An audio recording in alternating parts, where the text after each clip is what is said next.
오늘 본문도 역시 이스라엘이 바벨론으로부터 결국 해방될 것이라는 이사야 예언 중에 일부에 해당하는 본문입니다. 지난번에 나눴던 이사야 43장과 비슷한 예언을 담고 있지만 확실히 다른 포인트를 가지고 있는 예언이라는 걸 알 수 있어요. 무엇보다 오늘 본문은 우리에게 아주 묘한 긴장감을 줍니다. 이 긴장감은 사실 이 본문이 갖고 있는 두 가지의 모순에서 오는 거예요. 하나씩 한번 살펴볼게요. 하나는 이스라엘 백성에 대한 것입니다. 이스라엘, 하나님의 백성이라는 분명한 정체성과 가치가 존재하죠. 1절 보시면 야곱의 집이여 이를 들을지어다 너희는 이스라엘의 이름으로 일컬음을 받으며 유다의 허리에서 나왔으며 여호와의 이름으로 맹세하며 이스라엘의 하나님을 기념하는 공동체예요. 2절 보시면 그들은 거룩한 성 출신이라고 스스로 부르며 이스라엘의 하나님을 의지한다 하며 그의 이름이 만군의 여호와라고 하는 민족이죠. 그게 바로 이스라엘이고 하나님의 백성이었습니다. 하지만 그 이스라엘이 어떻다는 거죠? 1절 보시면 진실이 없고 공의가 없도다. 4절 내가 알거니와 너는 완고하며 네 목은 쇠의 힘줄이요 네 이마는 노시라. 진실도 없고 공의도 없는 완고하고 교만한 민족. 그것도 역시 이스라엘이에요. 이스라엘의 가치와 이스라엘의 현실, 이 묘한 모순이 공존하고 있는 겁니다. 두 번째는 하나님의 약속에 대한 거예요. 하나님은 오늘 본문에서 두 종류의 약속을 선포하십니다. 하나는 이미 알게 하신 약속이에요. 5절 보시면 그러므로 내가 이 일을 예로부터 내게 알게 하였고 일이 이루어지기 전에 그것을 내게 듣게 하였느니라. 그것을 내가 듣게 하여 네가 이것을 내 신이 행한 바요 내가 새긴 신상과 부어 만든 신상이 명령한 바라 말하지 못하게 하였느니라. 하나님은 이미 이루어질 일을 그들에게 알려주셔서 그것이 분명히 하나님에 의해서 일어난 일임을 깨닫도록 하셨다는 거예요.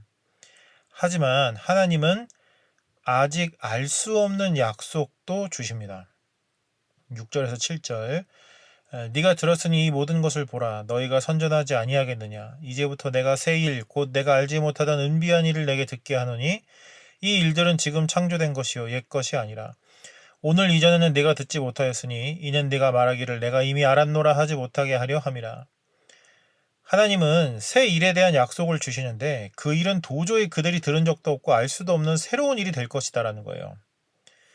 이미 알게 한 약속과 아직 알 수 없는 약속, 이 묘한 모순 또한 오늘 본문에 공존하고 있습니다. 하지만 이 긴장감은 아직 애굽에서 노예 생활을 하던 이스라엘 백성의 모습을 통해 완전한 하나의 그림으로 이해할 수 있어요. 이스라엘은 이미 하나님의 백성이었죠. 그들은 야곱의 집이었고 이스라엘이라고 불렸고 여호와의 이름을 믿고 부르는 그런 민족이었습니다. 하지만 그들의 상황과 수준은 어땠죠? 그들은 철저하게 애굽의 노예였어요. 신분만 노예가 아니라 뼛속까지 애굽의 노예였습니다. 그들은 후에 광야를 헤매면서도 때마다 하나님 원망하고 애굽으로 돌아가자고 소리칠 정도로 애굽에 물들어 있는 완고하고 패역한 노예 그 자체였어요. 이게 오늘 본문이 얘기하는 이스라엘의 모습 그대로죠. 하지만 하나님은 그들에게 이미 약속을 주셨어요. 그들을 번성케 할 뿐만 아니라 그들을 노예 가운데서 구원하시겠다는 약속을 이미 창세기에서 아브라함에게 주셨습니다. 창세기 15장 13절에서 14절 여호와께서 아브라함에게 이르시되 너는 반드시 알라 내 자손이 이방에서 계기되어 그들을 섬기겠고 그들은 400년 동안 내 자손을 괴롭히리니 그들이 섬기는 나라를 내가 징벌할지며 그 후에 내 자손이 큰 재물을 이끌고 나오리라. 너무나 분명한 약속이 그들에게 이미 주어져 있었기 때문에 출애굽의 기적들이 일어났을 때 아무도 여호와 하나님 이외에 다른 신을 주장할 수 없었어요. 하지만 그들은 400년 동안 자신들이 어떻게 구원받을지 정작 알 수가 없었습니다. 그 시기나 방법을 알 수도 없었고 상상할 수도 없었어요. 그들은 이미 주어진 약속과 그들이 전혀 예상할 수 없는 약속 사이에서 버티고 견딜 수밖에 없었던 거예요. 하지만 결국 어떻게 되죠? 하나님은 이미 하신 약속을 전혀 알 수 없는 약속을 통해 성취하시죠. 그 약속이 성취될 때 그 누구도 개입하거나 관여할 수 없는 완전한 하나님의 세일로 하나님은 그들의 백성을 구원하셨습니다. 이게 바로 우리가 너무 잘 알고 있는 출애굽기의 이야기이고 출애굽기의 메시지예요. 그리고 결국 이사야는 이게 바벨론의 포로로 끌려갈 이스라엘 백성들의 이야기가 될 거라고 예언하고 있는 거예요. 오늘 본문의 이사야 예언이 또 다른 약속이 되어서 비록 패역하고 교만한 그들이기 때문에 결국 바벨론에 끌려갈 수밖에 없지만 그들에게 또 다른 출애굽을 소망하며 믿음으로 견뎌내고 이겨낼 수 있는 소망의 씨앗으로 심기워지는 거예요. 정말 놀라운 은혜죠. 그리고 이건 여기에서 끝나지 않습니다. 이미 이사야 43장에 대한 나눔에서 얘기했지만 이사야의 예언은 예수 그리스도에게 뻗어 있거든요. 도저히 벗어날 수 없을 것 같은 이방 민족들의 압제 속에서 도저히 끝나지 않을 것 같았던 포로기를 살던 그들이었어요. 이제 하나님은 없는 것 같다고, 하나님의 약속은 취소된 것 같다고, 하나님의 계획이 바뀐 것 같다고 한탄하며 포기와 불신으로 고통스러워하던 그때 예수님은 전혀 예상도 할 수 없었던 약속의 성취로 오셔서 온 인류를 구원하시는 진정한 출애굽의 포문을 열어버리셨죠.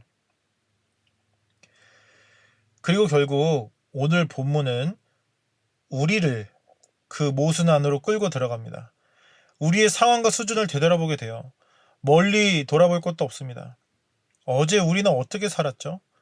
어떤 모습으로, 어떤 생각과 어떤 마음가짐으로 하루를 살았죠? 어제 나의 입술과 생각은 무엇으로 가득 들어차 있었죠? 그게 우리 스스로가 가장 잘 아는 우리의 솔직한 모습입니다. 그런데 하나님께서 그런 우리를 무엇이라고 부르시냐면 교회라고 부르시고 성도라고 부르시는 거예요. 그 문제 많았던 고린도 교회에 편지를 쓰며 바울은 그들을 이렇게 불렀습니다. 고린도전서 1장 2절. 고린도에 있는 하나님의 교회, 곧 그리스도 예수 안에서 거룩하여지고 성도라 부르심을 받은 자들이라고 말이에요.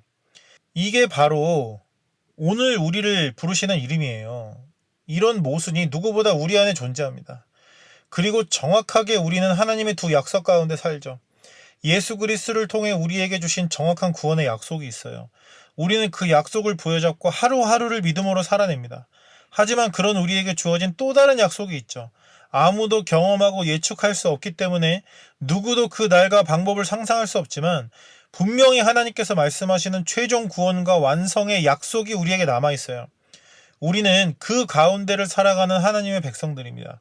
그러면 한 가지 물어보게 되죠. 출애굽을 통해 상상할 수도 없었던 약속을 성취하신 하나님이 우리에게 주신 약속도 성취하실까요? 하시지 않을까요?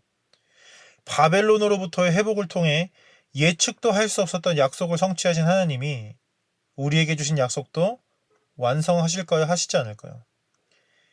이미 주신 약속과 아직 드러나지 않은 약속 사이를 살아가는 우리들이 무엇을 기대하고 소망하며 어떻게 살아가야 하는지가 너무나 분명하게 드러나는 순간이고, 그래서 우리의 결국이 어떻게 될 것인지 소망으로 바라볼 수 있게 해주는 순간인 겁니다. 이게 바로 오늘 본문의 가장 큰 은혜예요.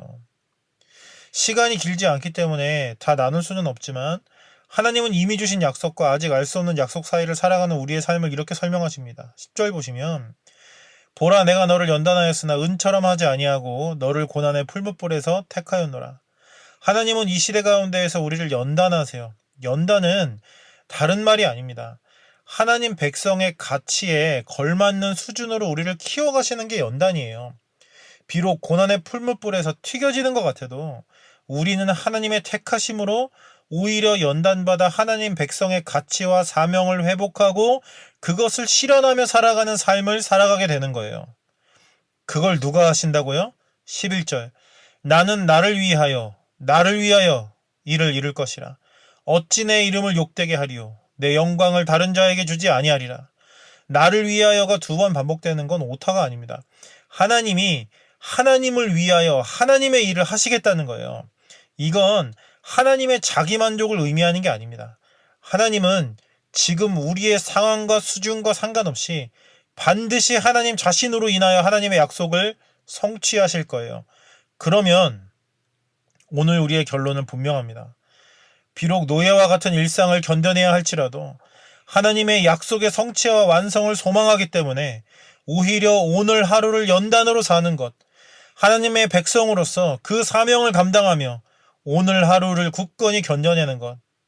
그래서 하나님께서 자신의 그 놀라운 약속을 성취하시는 그날 함께 주님 맞으며 그 기쁨과 감격을 영원히 누릴 수 있는 우리 모두가 되기를 진심으로 소망합니다.